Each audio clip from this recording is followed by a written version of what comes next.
इतिहासमा मैले देखेको छु त्यो मान्छेहरू सङ्घर्षबाट भए पनि गएको छ। प्रभुको छत्रछाया पाउनको लागि हरेक दुःख र कष्टहरू भएर जानु पर्दछ। के अरे रात नभए दिनको महत्त्व हुँदैन भने जस्तै होइन, कालो छैन भने सेतोको महत्त्व हुँदैन। त्यसरी नै हामीलाई दुःख कष्ट छैन भने हामीलाई सुखको अनुभूति नै हुँदैन।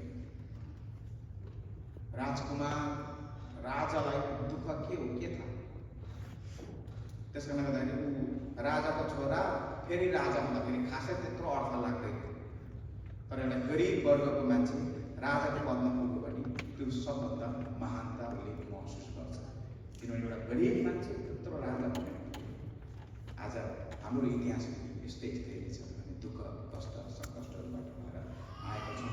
मण्डली आज यो समयसम्म आउँदै गर्दाखेरि यसमा यो कुरो पनि जोडिन्छ कि तपाईँहरूले कति मेहनत गर्नुभयो, तपाईँहरू कतिको बलियो हुनुहुन्छ। यो कुरो भन्दाखेरि पनि परमेश्वर चाहिँ तपाईँहरूप्रति कतिको फेथफुल हुनुभयो त्यो सबभन्दा मूल्य मानचित छ होइन। परमेश्वर कति विश्वासयोग्य तपाईँहरूसँग हुनुभयो यो कुराले आजको सालसम्म तपाईँहरूलाई ख्रीष्टको सेवामा डोर्याइराखेको छ। हालेलुया हालेलुया। पहिलेको सानो फ्यालुस थियो होला, तपाईँ पनि हरेक चर्चको सानो सुरुवात नै हुन्छ। त्यो सानो सङ्गतिबाट आज भएर यतिका सङ्गतिसम्म तपाईँहरू आउँदै गर्दाखेरि पास्टरले गर्नुभएको मेहनत अनि विश्वासीहरूले दिनुभएको साथ समर्थन र सबैजना जुटेर आँसु झर्दै गरेको प्रार्थनाको पछि आजको दिन तपाईँहरूले 7th सेलिब्रेसन मनाउँदै हुनुहुन्छ।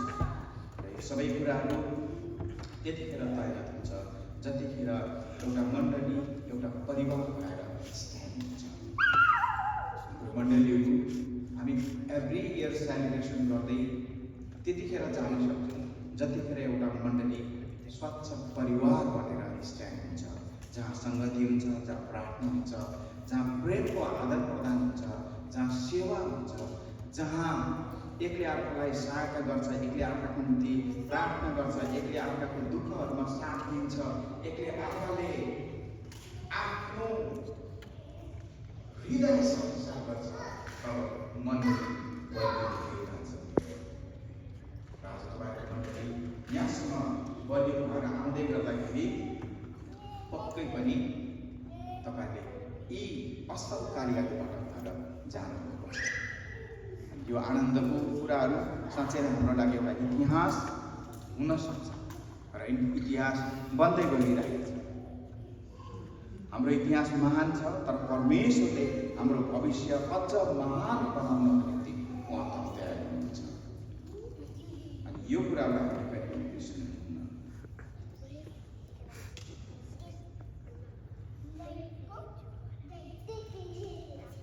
भजन सङ्ग्रह 126को 3ले भने जस्तै परमप्रभुले हाम्रो निम्ति महान कामहरू गर्नुभएको छ र उता उहाँले गरि नै रहनुहुनेछ।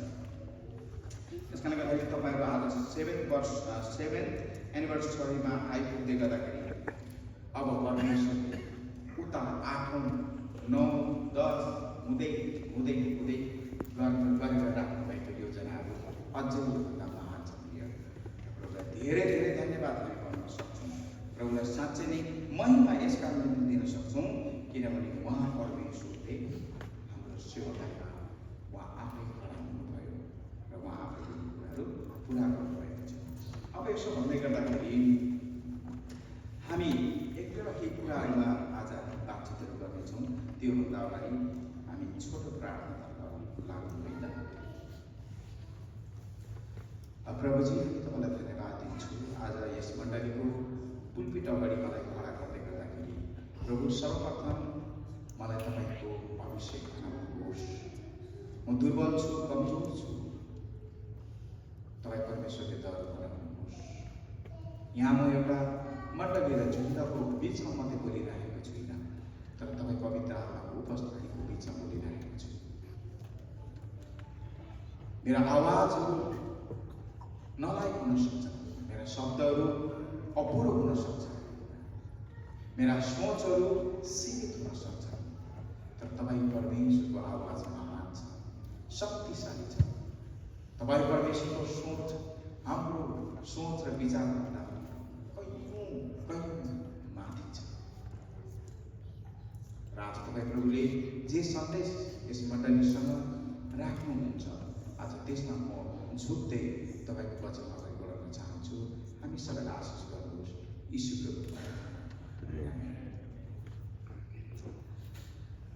हामीले यिर्मयाको पुस्तकलाई 29:11 एकचोटि सरल पढ्नु पर्दैन। यहाँहरूसँग राम्रो शास्त्र बाहिर छन्, मसँग पढ्न सक्नुहुन्छ।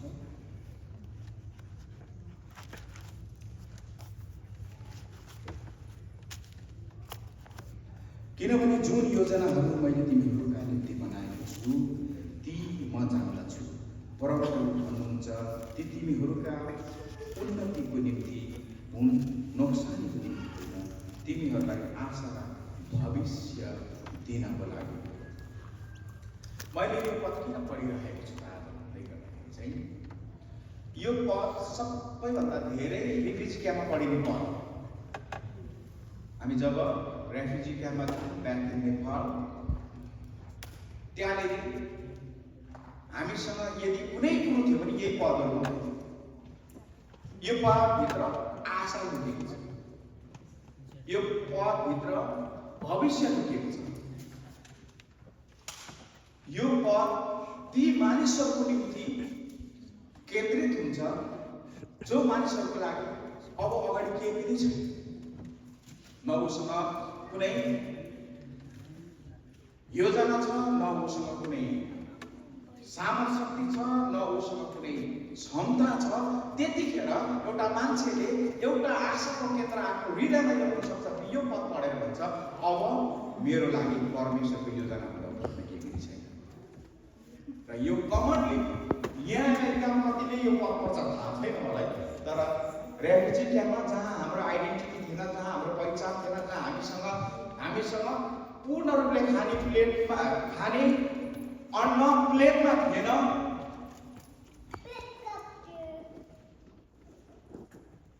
जहाँ हामीसँग आफ्नो पहिचान थिएन, जहाँ हामीसँग पर्याप्त लगाउने लुगा फाटा थिएन, जहाँ हामीसँग खुट्टामा जुत्ता राम्रो थिएन, त्यहाँ हामी यो पदलाई पढेर आफूलाई सन्तुष्ट पार्थ्यौँ।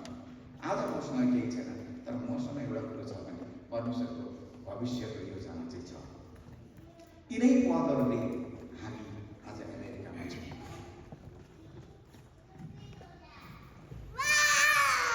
अरू पनि थुप्रै पदहरू छन् योसँग रिलेटेडहरू, तर म आफू चाहिँ यो भित्र पस्न चाहन्छु कि किनभने जुन योजनाहरू मैले तिमीहरूका निम्ति बनाएको छु ती म जान्दछु। परमप्रभु भन्नुहुन्छ ती तिमीहरूका उन्नतिको निम्ति हुन्, नोक्सानीको निम्ति होइन, तिमीहरूलाई आशा र भविष्य दिनको लागि। यो आशा र भविष्य छ नि लास्टको दुईटा शब्द, यो सामान्य शब्द छैन।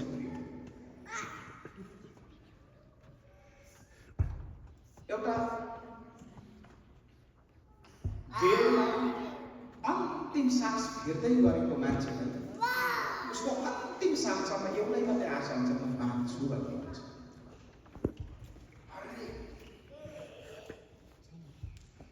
अन्तिम सास फेर्दै गरेको डक्टरले सबै दिइसकेको हुन्छ, ऊ मर्छ यतिखेर, अब यतिखेर उसको प्राण जान सक्छ। म त भर्खरै मात्रै मेरो आफ्नो फ्यामिलीको 3 जना मेम्बर्सलाई गुमाएको छु र उनीहरूको अन्तिम सास मेरो हातमै गएको छ र म उनीहरूलाई फिल गर्न मात्रै थिएँ, सोच्दै थिएँ कि अन्तिम साससम्म उनीहरूले बाँच्नु नै थियो कि उनीहरूको सोच्दा। अनि यो आशा भन्ने चिज यसले हामीले फेर्ने अन्तिम साससम्म यसले पुर्याउँछ, हामीलाई डोर्याउँछ। अनि भविष्य हरेक मानिसले भविष्य नै सोच्नुहुन्छ। हामी घरमा भविष्य सोच्छौँ, हाम्रो नानीहरू बालबच्चामा भविष्य सोच्छौँ, भोलि के हुन्छ नि, नानीहरू के गर्छन्, कसो गर्छन्। आज हामीले यो नानीहरूलाई के अरे जन्मेको 5 वर्षदेखि एलिमेन्ट्री स्कुलतिर हाल्दै गर्दाखेरि हामी अरू केही पनि सोचेको यो नानीको भविष्य भनेर सोचेको। अर्को भविष्यको कुरा गर्ने हो भने आज अमेरिकामा हामी नेपालदेखि बाबुआमाहरूले, वृद्ध भएको बाबुआमाहरू जो उहाँहरूसँग पढाइ लेखाइ थिएन, उहाँहरू पढ्न जान्नुहुन्न थियो, इङ्ग्लिस बोल्न सक्ने हुन थियो। तर म अब अमेरिका आएर के गर्ने, उहाँलाई त्यो अमेरिका भन्ने त पनि थाहा थिएन। तर पनि उहाँहरूले हिँड्न त भनेर आएको ब्याग बोकेर अमेरिका आउँदै गर्दाखेरि चाहिँ नानीहरूको भविष्य सोचेर आएको। त्योभन्दा अरू चाहिँ केही थिएन। के गर्नुहुन्थ्यो, यहाँ न स्कुल पढ्नुहुन्थ्यो, न कलेज जानुहुन्थ्यो, न काम कसरी गर्ने, न भाषा जान्नुहुन्छ। तर पनि हिँड्न त भनेर हिँडेको चाहिँ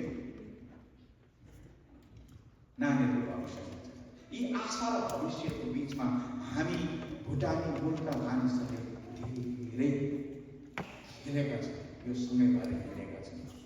म केही कुराहरू तपाईँहरूको अलिकति तपाईँहरू उता दोहोऱ्याउन चाहेँ।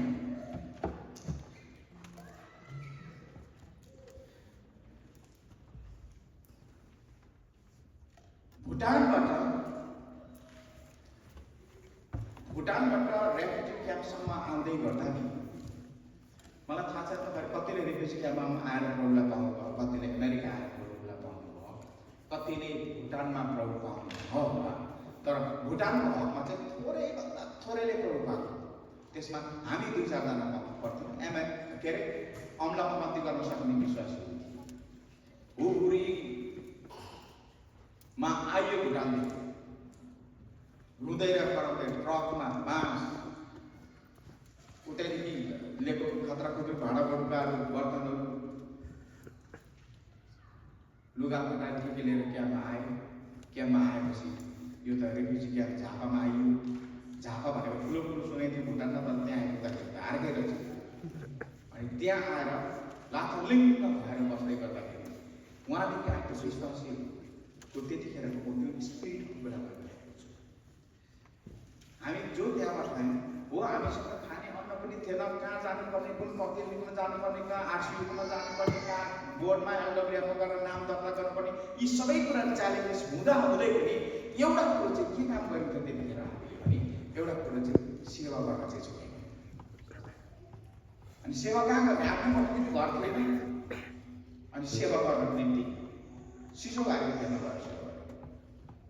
गिटारको कुरा छोड्दैन, त्यो त केही पनि थिएन हामीसँग। मादल ध्याली त्यो उठाउनु पायो राम्रोसँगले।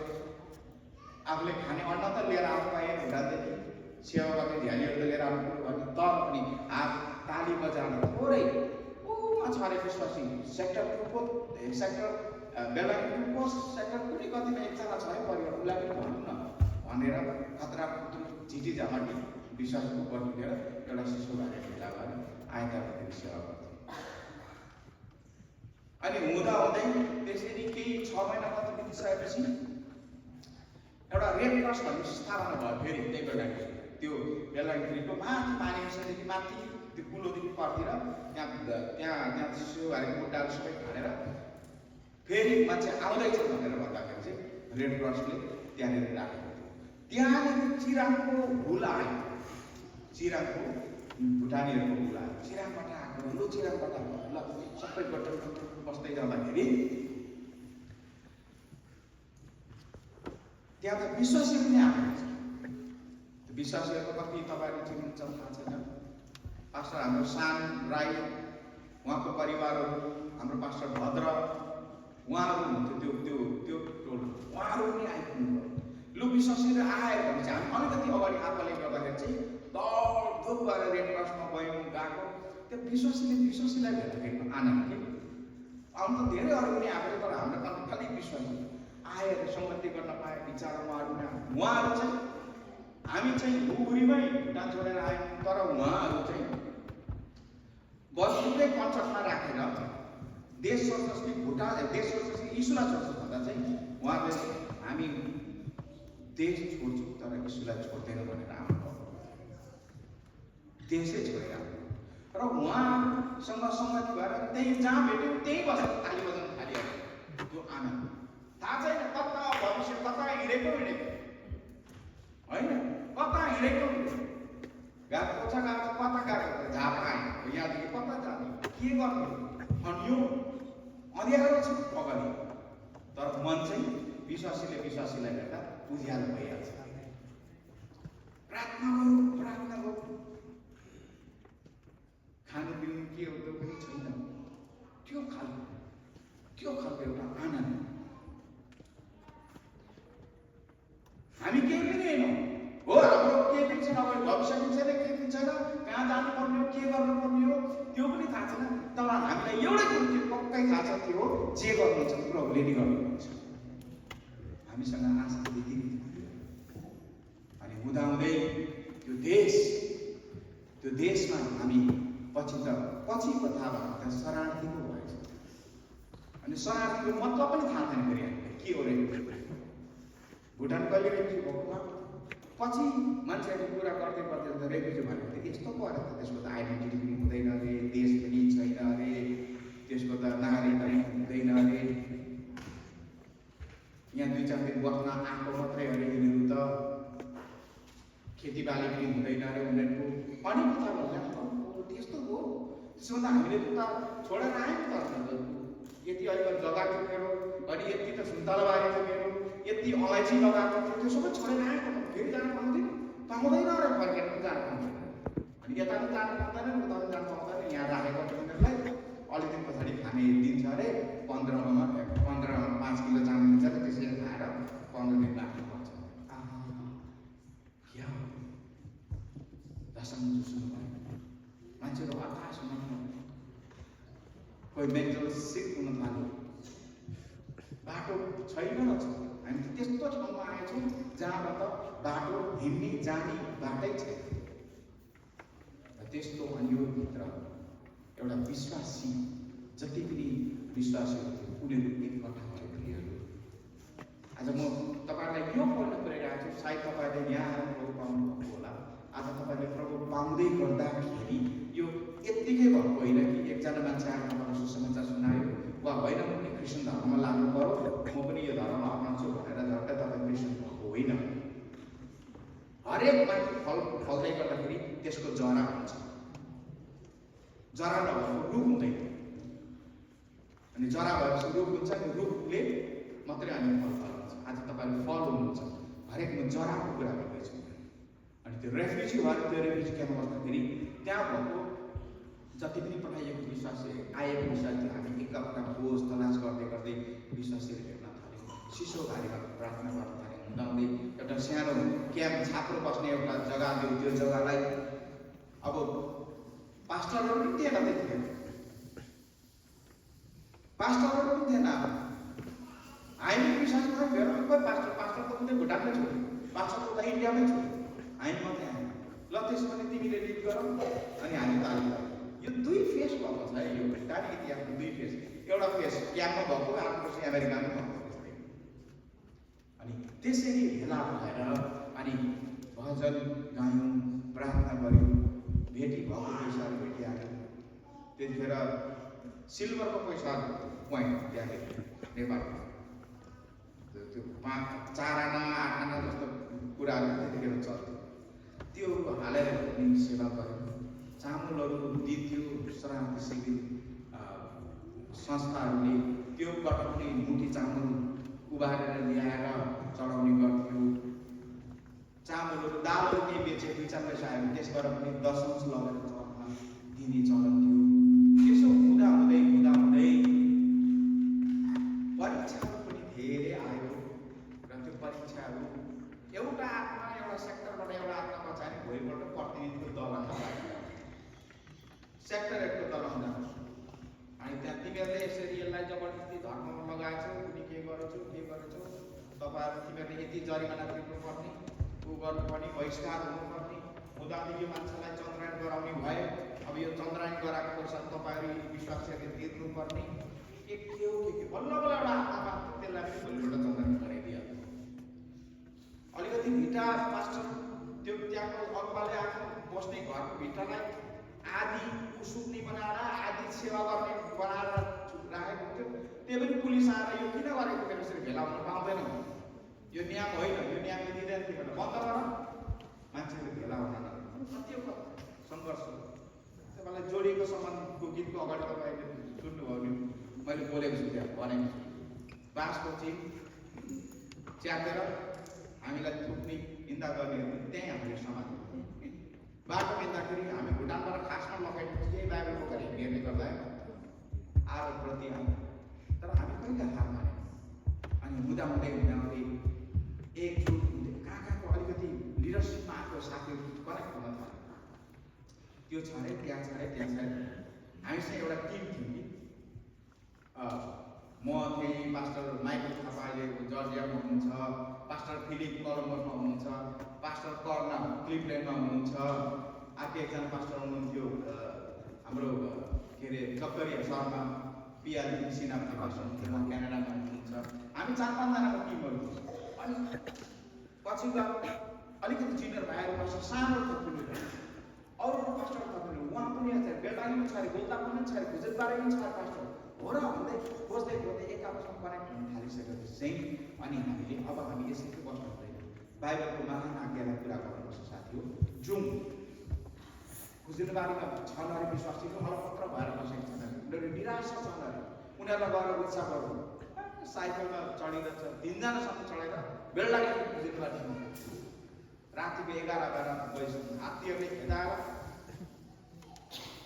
त्यहाँ पुग्ने बित्तिकै सबै प्रेरितको कार्यहरू साउल, पावल, यता बर्नबास, पत्रुसहरूले जसरी उनीहरूले प्रेरितको कर्ममा सुसमाचारको अभियान अपनाएको थियो नि, राति खडेरी कुनै नभनिकन उनीहरू के अरे एउटा सहरमा जाँदै मण्डली जाँदै, कोरिन्थीको मण्डली, तिमोथी, बर्नबासहरू गएर कहिले जेल पर्थ्यो, कहिले अनेक गाह्रो अप्ठ्यारो पर्थ्यो र पनि उठेर गएर सङ्गति दिन तत्पर हुन्थे। त्यो एउटा अभियान त्यहाँनिर सुरु